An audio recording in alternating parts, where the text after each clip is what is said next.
Good morning and welcome to Gunner Shot.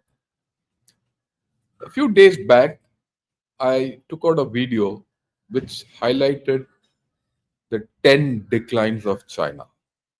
10 points which are contributing to the decline of China.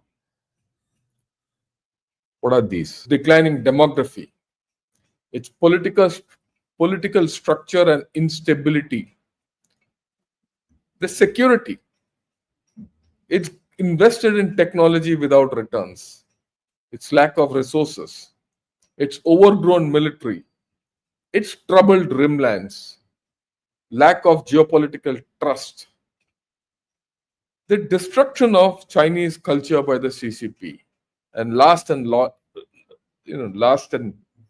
the least, property and infrastructure. So we'll take each one of them one by one. I've listed out a few factors for each. You might add a few. There might be some I missed out. But adding to that is just adding, more weight to what I'm going to put across to all of you. These 10 points are slowly and steadily contributing to the decline of China. Now, all these have come into focus recently in one form or the other. These days, you hear of reports where the economy is down, Xi Jinping could be changed, the demographic decline is there, people are just aging and no children. Militarily, they have not been able to come up to the speed in many international events, geopolitical wars, all that. So, I get back to the thing. That's why I did this video where the 10 declines are highlighted. So the requests come to me. It says, look, can you do one by one? So in this video, I'll discuss one decline in detail. Have a look. The complete video will be available in the description of this video. China is today a security state. There's no political opposition. At one level, there's absolutely no political opposition because it's a one-party state. But at another level, this party itself has engendered a lot of political opposition within.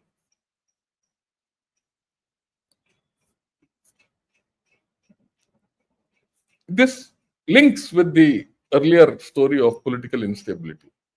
There's widespread unrest, which doesn't get reported.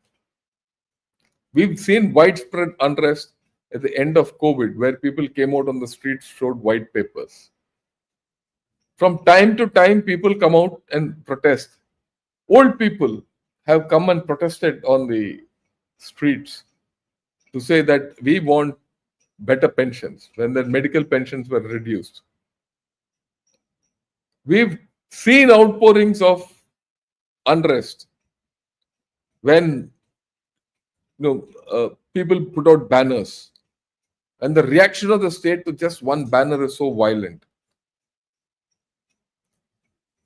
We've seen people, moving down people. And I still remember 5-6 months back, there was a movement where students moved from one place to the other just to buy dumplings. They cycled 50 kilometers or 60 kilometers and came back. It became a movement where a whole lot of young students were moving from one place to the other. Initially, the Chinese government said, oh, very good, this shows bonding, this, that, and all that. But then they got scared that if so many more students are on the road throughout the night, and millions of students were on the road, and not only students, the people were joining the students. There were organizations en route, not governmental organizations. Spontaneous organizations came up to give them water, to give them food in that 60-70 kilometer journey. It was probably more, I don't remember. I did a podcast on that at that time. They said, no, it can't happen because this is some kind of a self-sustaining organization which is happening. So it was closed. And then I said, look, rich state, poor people.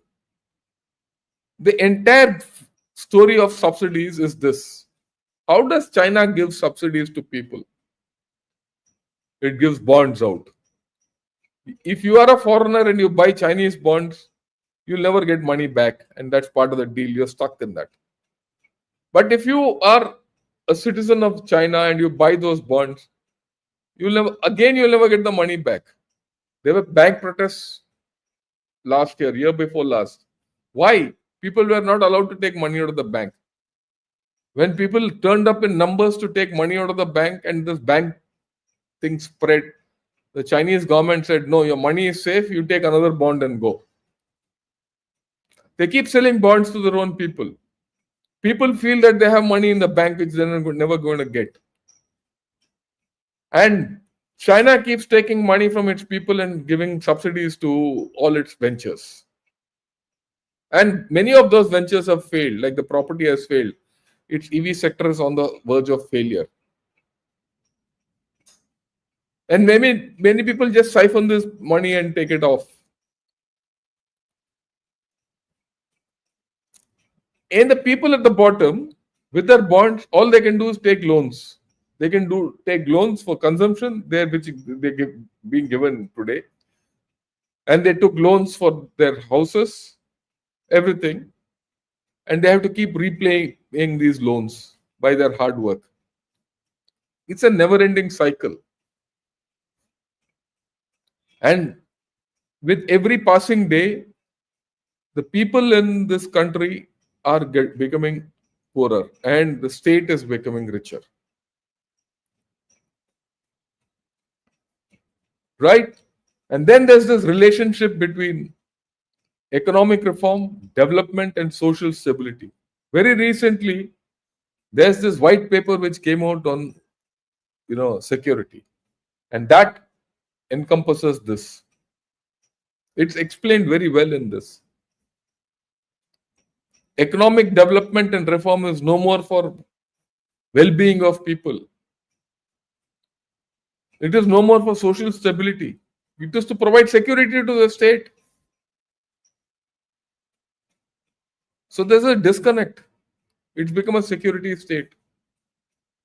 And the security state has gendered a poor peripheral environment. 12 years back, 15 years back, countries like Vietnam, Malaysia, Philippines, Taiwan, Japan, Korea had very good relations with China. In fact, Taiwan had great investment into China.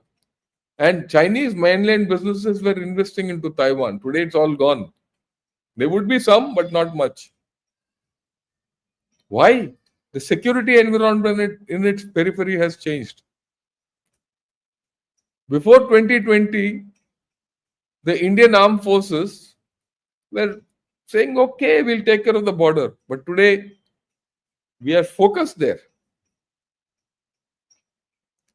So their periphery is become poor. And they have to guard huge borders like Tibet, Xinjiang, where those people don't have full allegiance to the Chinese Han nation. And that is more than 50% of their landmass. And people there are only 10%. And they have to guard this. That's a dilemma which China will keel over. Why? Because China has to keep putting money into this landmass to guard it. And we'll talk of it later. That is why it's an overstretched military. The peripheral security environment is not good. And since Xi Jinping has linked security to trade, development, everything, all that has gone down or going down.